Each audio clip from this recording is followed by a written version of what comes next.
Friends, எல்லாரும் எப்படி இருக்கீங்க? நான் ரொம்பவே நல்லா இருக்கேன். இன்னைக்கு பார்த்தீங்கன்னா விநாயகர் சதுர்த்தி காலையிலே எழுந்துட்டேன். காலையில் பார்த்தீங்கன்னா ஒரு 4 மணிக்கு எழுந்து டைமை பார்த்தேன்.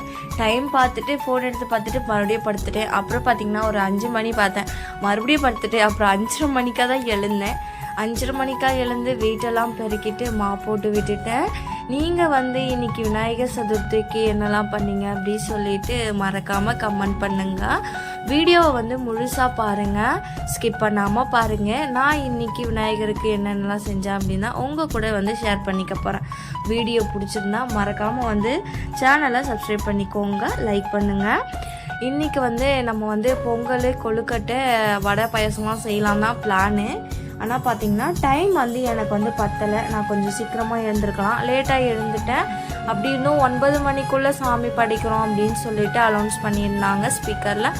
அதனால் சரி 9 மணிக்குள்ளே நம்மளால் எது செய்ய முடியுமோ அதை மட்டும் தான் இன்றைக்கி நான் செஞ்சுருந்தேன்.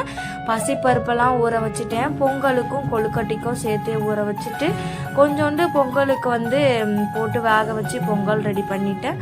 அப்புறம் சுண்டலும் பார்த்திங்கன்னா வேக வச்சுட்டேன். இன்றைக்கி நம்ம கோவிலில் எடுத்துகிட்டு போயிட்டு படைச்சி அப்புறம் அங்கே இருக்கவங்க எல்லாருக்குமே கொடுக்கலாம் அப்படின்னு சொல்லிட்டு தான் பிளான் பண்ணியிருந்தேன். அதன்படியே இன்றைக்கி பார்த்திங்கன்னா எல்லாமே நடந்துச்சு. எல்லாமே ரெடி பண்ணிட்டேன். பொங்கலும் சுண்டலும் கொழுக்கட்டை மட்டும் தான் ரெடி பண்ணியிருந்தேன்.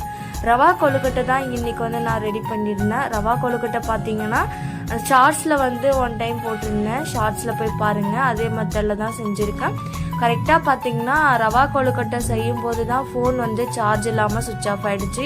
அதனால் பார்த்தீங்கன்னா வீடியோ நான் எடுக்கலை, ஷார்ட்ஸில் இருக்க மறக்காமல் பாருங்கள். இந்த ரவா கொழுக்கட்டை பார்த்தீங்கன்னா அவ்வளோ டேஸ்ட்டாக இருக்கும், நிஜமாகவே டேஸ்ட்டாக இருந்துச்சு. கோவிலில் இருந்தவங்களும் சாப்பிட்டுட்டு நல்லா இருந்துச்சு ரவா கொழுக்கட்டையா அப்படின்னு சொல்லிட்டு கேட்டிருந்தாங்க.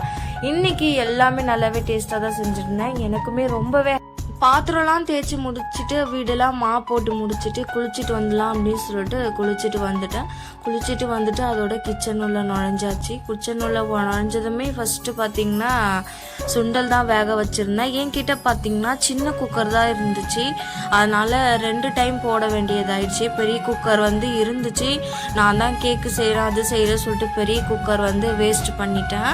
இப்போ பார்த்தீங்கன்னா சின்ன குக்கர்லேயே ரெடி பண்ணி அவிச்சு முடிச்சாச்சு. உங்கள் வீட்டில் நீங்கள் எப்படி செய்வீங்க விநாயகர் சதுர்த்திக்கு அப்படி சொல்லிட்டு மறக்காமல் எனக்கு கமெண்ட் பண்ணுங்க. எனக்கு தெரியாமல் கூட எதனா நான் எதனா தப்பு பண்ணியிருப்பேன், அதை கமெண்ட் பண்ணுங்க, நான் கொஞ்சம் திருத்திக்கிறேன். அப்புறம் பார்த்திங்கன்னா ஒரு வழியாக அரிசியெல்லாம் ஊற வைக்கிறதுக்கு ஸ்டார்ட் பண்ணிட்டேன். பொங்கலுக்கு ஃபஸ்ட்டே நம்ம எதெல்லாம் ஊற வைக்கணுமோ அதெல்லாம் ஊற வச்சுக்கிட்டோன்னா நம்மளுக்கு வேலை ஈஸியாகிடும் இல்லையா, அதனால் ஊற வச்சுக்கிட்டேன். சுண்டல் வேக வைக்கிறதுக்கு குக்கரை எடுத்தேன். ஐயோ, அந்த குக்கர் மூடியும் அந்த பெல்ட்டு அந்த விசில்லாம் தேடுறதுங்காட்டியும் நான் ரொம்பவே கஷ்டப்பட்டுட்டேன். ஒரு 1/2 hour ஆயிடுச்சு, அதுக்கே டைம் ஆயிடுச்சு. எங்கே தான் எடுத்து வச்சேனே தெரியலை, கழுவிட்டு வச்சேன், எங்கே எடுத்து வச்சேன்னு தெரியல, மறந்துட்டேன். பெல்ட்டை தேடுறேன் கிடைக்கவே இல்லை. அப்புறம் ஒரு வழியாக அந்த பெல்ட்டும் கிடச்சிருச்சு. அப்புறம் பார்த்தீங்கன்னா விசிலை தேடி அசந்து போயிடுச்சு. அதுக்கப்புறம் அதுவும் ஒரு வழியாக கிடச்சிருச்சு. அதுக்கப்புறம் விசில் போட்டு சுண்டலை வேக வச்சுட்டு இன்னொன்று காலையிலே கொஞ்சம் டென்ஷன் ஆகிற மாதிரி ஆயிடுச்சு. விசிலும் அந்த பெல்ட்டும் குக்கர் மூடிலாம் கிடைக்காம போனது ரொம்ப டென்ஷன் ஆயிடுச்சு. எப்பவும் கீழே தான் வைப்பேன். பாத்திரம்லாம் போடுறோம்ல, கழுவிட்டு பாத்திரம் கவுக்குறோம்ல, அந்த டப்பால தான் போட்டு வைப்பேன். ஆனால் இன்னைக்கு எங்கே தான் வச்சேன்னு தெரியாமல் நான் தேடிட்டு இருந்தேன். உங்களுக்கும் இந்த மாதிரி அனுபவம்லாம் இருக்கா பாருங்கள். அதே மாதிரி பார்த்தீங்கன்னா ஞாபக சக்தி வேறு சுத்தமாக குறைஞ்சி போச்சு. ஒரு பொருளை எங்கே வைக்கிறோம் அப்படின்றத பார்த்தீங்கன்னா மறந்து போயிடுறேன். நீங்களும் என்ன மாதிரியா அப்படின்னு சொல்லிட்டு கமெண்ட் பண்ணுங்கள். எல்லாமே ரெடி பண்ணிட்டு பார்த்தீங்கன்னா நான் விநாயகர் வாங்குறதுக்காக கிளம்பிட்டோம். நானும் ஹஸ்பண்டும் அங்கே போனால் நம்ம திண்டிவனம் போகலான்னா போயிட்டு இருந்தோம். பார்த்தீங்கன்னா நம்ம ஊர்லேயே விநாயகர்லாம் விற்றுட்டு இருந்தாங்க. அதனால் திண்டிவனம் போகிற வேலையே இல்லை, அதனால் நம்ம ஊர்லேயே வாங்கிட்டு வந்துட்டோம். திண்டிவனம் போயிருந்தேன்னா கொஞ்சம் டெக்கரேஷன்லாம் இருந்திருக்கும். இது பார்த்திங்கன்னா சிம்பிளாக தான் இருந்துச்சு. சரி சாமி எப்படி இருந்தால் என்ன அப்படின்னு சொல்லிட்டு வாங்கிட்டு வந்துட்டோம். ஓகே தான், நல்லா தான் இருந்துச்சு. அப்புறம் பார்த்திங்கன்னா ஒரு வழியாக எல்லாமே வாங்கிட்டு வந்து வச்சுட்டு ரெடி பண்ணிட்டேன். அப்புறம் அவரும் எனக்கு கொஞ்சம் ஹெல்ப் பண்ணியிருந்தார். விளக்கு தம்மல் தட்டி எல்லாமே பொட்டு மஞ்சளாக வச்சுருந்தாரு ஹஸ்பண்டு தான். அப்புறம் சாமிக்கு பூ வச்சது எல்லாமே அவர் தான் கொஞ்சம் ஹெல்ப் பண்ணார். சாமிக்கு வந்து பூ கட்டி கொடுத்ததும் அவரு தான். அவரே பூலாம் கட்டி அப்புறம் அந்த எருக்கம்பூவெல்லாம் கோத்து பாப்பாங்க வந்து எருக்கம்பூலாம் அந்த பிச்சு போட்டிருந்தாங்க. உள்ளே இருக்கிறதெல்லாம் எடுத்து அவர் வந்து கோத்துட்டு அப்புறம் சாமிக்கெல்லாம் போட்டு ரெடி பண்ணியிருந்தாங்க.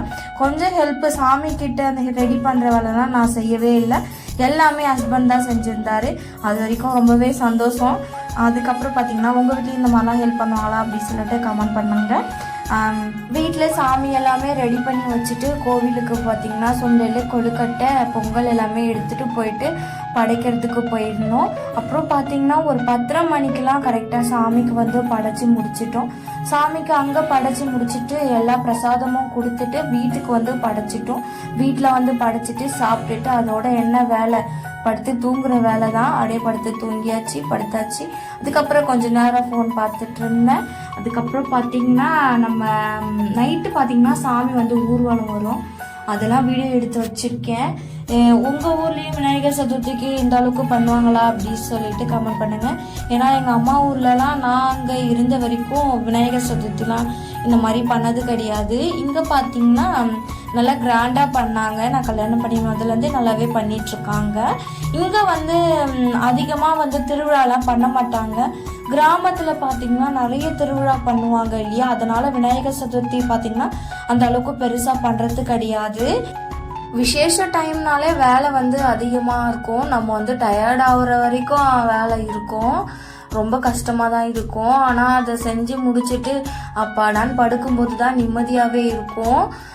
ஒரு வழியாக வேலைலாம் முடிஞ்சிச்சு. இதுக்கப்புறம் வந்து நம்மளுக்கு வந்து வேலைலாம் கிடையாது இல்லையா, அப்புறம் ஜாலியாக என்ஜாய் பண்ண வேண்டியதான். நைட்டுக்கு சாமி வந்துச்சுன்னா இன்னும் ஜாலியாக இருக்கும். ட்ரம்ஸ் எல்லாம் வச்சுட்டு ஜாலியாக இருக்கும், ரொம்ப நல்லா இருக்கும். சாமியோட ஜோடிப்பும் பார்த்திங்கன்னா சூப்பராக இருக்கும். அந்த வெங்கல சிலையை வந்து நல்லா ஜோடிச்சு பூவெல்லாம் வச்சு நல்லா ஜோடிச்சு எடுத்துகிட்டு வருவாங்க.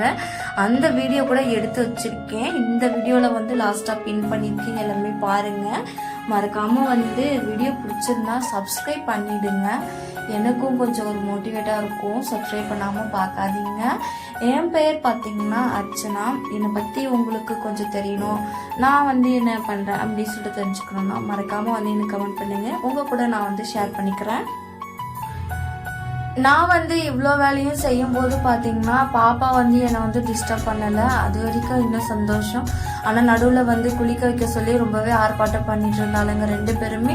அப்புறம் நடுவில் போயிட்டு குளிக்க வச்சு விட்டுட்டு ட்ரெஸ் எல்லாம் போட்டு விட்டுட்டு வந்துட்டேன். அவளுங்க பார்த்திங்கன்னா ஜாலியாக கிளம்பிட்டாங்க என்ஜாய் பண்ணுறதுக்கு. குட்டீஸுங்க எல்லாமே சேர்ந்து பார்த்தீங்கன்னா போஸ்டர்லாம் அடித்து ஒட்டியிருந்தாங்க. நீங்களும் சின்ன வயசில் இந்த மாதிரிலாம் கண்டிப்பாக செஞ்சுருந்துருப்பீங்க. போஸ்டர்லாம் அடித்து விநாயகர் சதுர்த்திக்கு அவங்க நேமெல்லாம் போட்டு வச்சுருந்தாங்க. எனக்கு பார்க்கும்போது சிரிப்பு தான் வந்துச்சு. அப்புறம் பார்த்திங்கன்னா சின்னதாக ஒரு விநாயகர் வாங்கிட்டு நம்ம வீட்டுக்கு ஆப்போசிட்லேயே தான் அதுக்கு வந்து கூரை மாதிரி போட்டு அது உள்ள விநாயகரை வச்சு அதுக்கெல்லாம் படைச்சிருந்துச்சுங்க சின்ன பசங்க. இதெல்லாம் பார்க்கும்போது சிரிப்பு வந்துச்சு, ஆனால் பழைய நினைவுகளும் வந்துச்சு.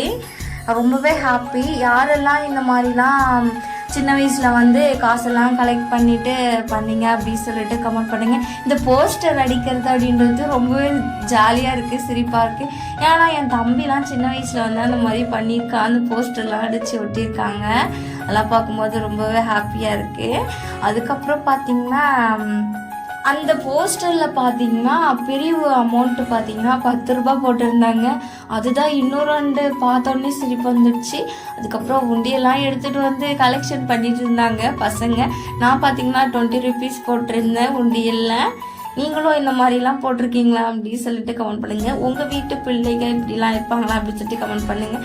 அதிகமாக ஃபோன் கொடுத்து பழக்காதீங்க, வெளியே விட்டு பசங்களோட பசங்க விளையாடுறதுக்கு விடுங்க, ஜாலியாக இருப்பாங்க. ஃபோன் நான் வந்து பாப்பாங்களுக்கு ஃபோன் வந்து கொடுக்கறதே கிடையாது, கொடுக்கவே மாட்டேன். பெரியவ வந்து சின்ன வயசில் பார்த்துட்டு தான் இருந்தா, ஆனால் அவளுக்கும் நான் ஸ்டாப் பண்ணிட்டேன். அவளும் இப்போ ஃபோன் வந்து கேட்கவே மாட்டா.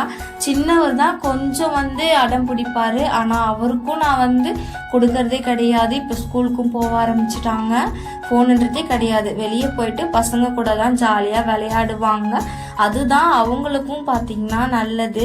வெளியே விட்டு பழகுங்க குழந்தைங்கள. நீங்கள் வந்து டவுன் ஏரியாவில் இருந்தீங்க அப்படின்னா கொஞ்சம் கஷ்டம் தான், வெளியெல்லாம் விட முடியாது, பக்கத்துலலாம் வரமாட்டாங்க. இங்கே வந்து நாங்கள் வந்து கொஞ்சம் கிராமம்னு சொல்ல முடியாது, டவுனும் சொல்ல முடியாது. அதனால் எங்களுக்கு வந்து எந்த ப்ராப்ளமும் கிடையாது. பசங்க எல்லாமே ஜாலியாக விளையாடுவாங்க. கரெக்டாக பார்த்தீங்கன்னா சாமி வரும்போது பார்த்தீங்கன்னா மழை வந்து அதிகமாக பெய்ய ஆரம்பிச்சிது. 8 மணிக்கெலாம் சாமி கிளம்புது அப்படின்னு சொல்லியிருந்தாங்க. ஆனால் சரியான மழை பார்த்தீங்கன்னா விடவே இல்லை. 10 மணி ஆயிடுச்சு, மழை நிற்கலை. அப்புறம் பார்த்தீங்கன்னா சாமி பார்த்தீங்கன்னா ஒரு 10:30 மணிக்கு தான் சாமியே கிளம்புச்சு. அதுக்கப்புறம் சாமி கிளம்பி வந்ததுமே ரோடு எல்லாமே கொஞ்சம் ஈரமாகவும் கொஞ்சம் சொதன்னு இருந்துச்சு. கொஞ்சம் ரொம்பவே கஷ்டமாக இருந்துச்சு. சாமி வந்து நனைஞ்சிடக்கூடாது இல்லையா, அப்புறம் ஜோடிப்பு எல்லாமே வேஸ்ட் ஆகிடும் அப்படின்னு சொல்லிட்டு பசங்க சின்ன பசங்க எல்லாமே ரெடி பண்ணியிருந்தாங்க. அவங்க எல்லாருமே கொஞ்சம் வந்து ஃபீல் பண்ண ஆரம்பிச்சிட்டாங்க. நைட்டும் பகலுமா கண்ணு மூச்சு செஞ்சுட்டு இருந்தானுங்க பசங்க. கொஞ்சம் கஷ்டப்பட்டானுங்க. ஆனால் பசங்க இந்த மழை வந்ததுனால இவ்வளோ செலவு பண்ணி லாஸ்ட்டாக மழை வந்துச்சு அப்படின்னு சொல்லிட்டு நல்ல வேளை மழை வந்து நின்றுச்சு. அதுக்கப்புறம் தான் சாமியும் ஊர்வலம் வந்திருந்தது. வீடியோ பிடிச்சிருந்தா மறக்காமல் சப்ஸ்கிரைப் பண்ணிக்கோங்க. பாய்.